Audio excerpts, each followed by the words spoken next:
ایک بادشاہ تھا، اس نے کیا کیا، ایک بہت بڑا محل بنایا، بہت بڑا محل، ایسا عالی شان محل بنایا کہ اس کے محل کی لوگ جو ہے نا تعریفیں کیا کرتے تھے، مثالیں دیا کرتے تھے کہ اس نے ایسا محل بنایا، اس نے ایسا محل بنایا۔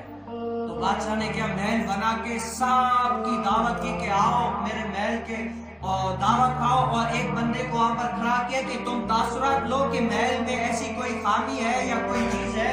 تعریف کرتے کیا کرتے، لوگ آتے گئے تو وہ تعریف کرنے لگا کیا کہ ماشاءاللہ ہر کوئی یہ کہتا ہے کہ آپ کا محل بہت اچھا ہے، بہت اچھا ہے۔ لیکن کیا ایک درویش آیا وہاں پر، درویش اللہ کا بندہ جو صوفی آیا، کہا کہ اے درویشوں بتاؤ کہ اس محل میں کوئی خامی، کوئی اچھائی وغیرہ آپ کو نظر آتی ہے یا نہیں آتی، کوئی بتاؤ، تاثرات دو۔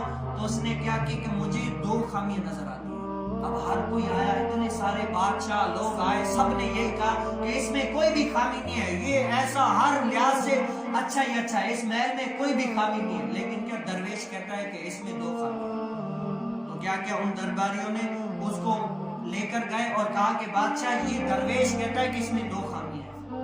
بادشاہ نے کہا بتاؤ کون سی خامی ہے؟ وہ کہنے لگا کہ پہلی خامی تو یہ ہے کہ یہ محل سدا رہنے والا نہیں ہے۔ کیا ہے؟ یہ محل سدا رہنے والا نہیں ہے، ایک نہ ایک دن اس کو فنا ہے۔ کیا ہے؟ ایک نہ ایک دن فنا ہے۔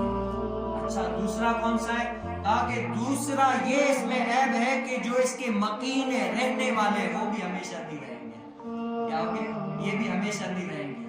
جو اس دنیا میں ہے کبھی نہ کبھی تو اس کو یہاں سے جانا ہی جانا ہے۔ تو کہا کہ بتاؤ کوئی آخرت والی زندگی، اور ایسا بھی ہے، وہ بادشاہ تھا تقوی والا، کہا کہ بتاؤ کوئی ایسی زندگی بھی ہے جو محل بھی سلامت رہے اور رہنے والے بھی سلامت رہے، کوئی ایسا راستہ بھی ہے یا نہیں ہے؟ اس نے کہا کہ ہاں ہے۔ کون سا ہے؟ کہا کہ وہ راستہ کون سے ہے؟ اللہ اس کے رسول کی اطاعت والا راستہ، اللہ اس کے رسول کی اطاعت والا ہے۔ تو بادشاہ وقت اپنا یہ شاہی لباس ہٹا کے فقیروں والا لباس پہنتا ہے، لباس پہن کے جن لوگوں پر روزانہ پیسے دیا کرتا تھا، آج اس پورے شہر کو چھوڑ کر کافی دور تک وہاں پر کیا کرتا ہے، کپڑے کا کاروبار کر کے ایک دن کا کماتا ہے، اور جو کما کے بچتا ہے، کچھ بچتا ہے، وہ خیرات کر دیتا ہے، خیرات کر دیتا ہے۔ ایسا زہد و تقویٰ اللہ تعالیٰ نے اس کو بخشا، ایسا زہد و تقویٰ ان کے ساتھ۔ ایک دن کیا کرتا ہے، جنہوں نے دعوت دی تھی، کہتا ہے کہ بزرگوں آپ کی وجہ سے میں یہاں پر آیا، اب میں اجازت چاہتا ہوں کہ آپ سے الگ رہ کر میں مجاہدے کروں، میں آزاد کروں۔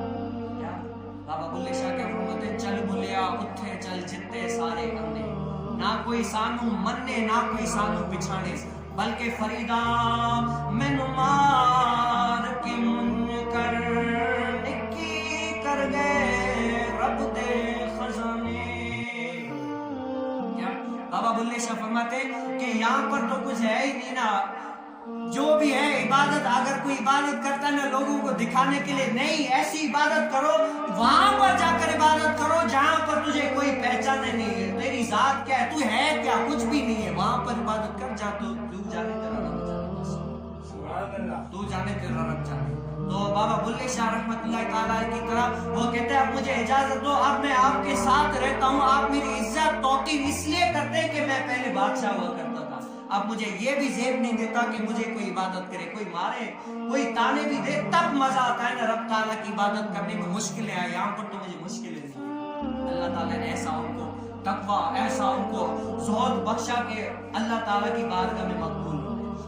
وہ کیسے کہ کسی کی نصیحت دل میں اثر کی تبھی آئے نا، اللہ تعالیٰ کی بارگاہ میں آئے، کسی بزرگ ولی کی نگاہ پڑی تبھی جو ہے نا وہ اللہ کے بارگاہ میں ایسا زہد مانا، ایسا تقویٰ ملا، ایسی بارگاہ میں قبولیت ہو گئی۔ وہ کس وجہ سے؟ آپ مین چیز غور کریں گے کیا ہوگی، وہ کیا ہے، صحبت۔ کیا ہے صحبت؟ صحبت سالے ترا سالے کنن، توبت تالے ترا تالے کنن۔ اچھوں کی صحبت اچھی ہوتی ہے۔ اگر آپ عطر والے کے پاس جائیں گے تو عطر خریدیں یا نہ خریدیں لیکن خوشبو آپ کو ضرور آئے گی، خوشبو آئے گی۔ اور برے کی صحبت کیا ہے، آپ نے دیکھا ہوگا لوہار، جب لوہار کے پاس جاتے ہیں وہاں پر چنگے اڑتے ہیں نا، چنگاریاں، تو کیا آپ بھلے کھڑے رہے، بھلے وہاں پر کچھ کام کرائے نہ کرائے، لیکن کیا وہ چنگاریاں آپ کے کپڑوں کو سراغ ضرور کرے گی، سراغ ضرور کرے گی۔ یہ کیا ہے، برے کی صحبت ہے۔ آج میں اور آپ دیکھ لیں کہ ہم نے کیا کیا، ہمارے دل پر نصیحت اثر کیوں نہیں کر رہی، وجہ کیا پتا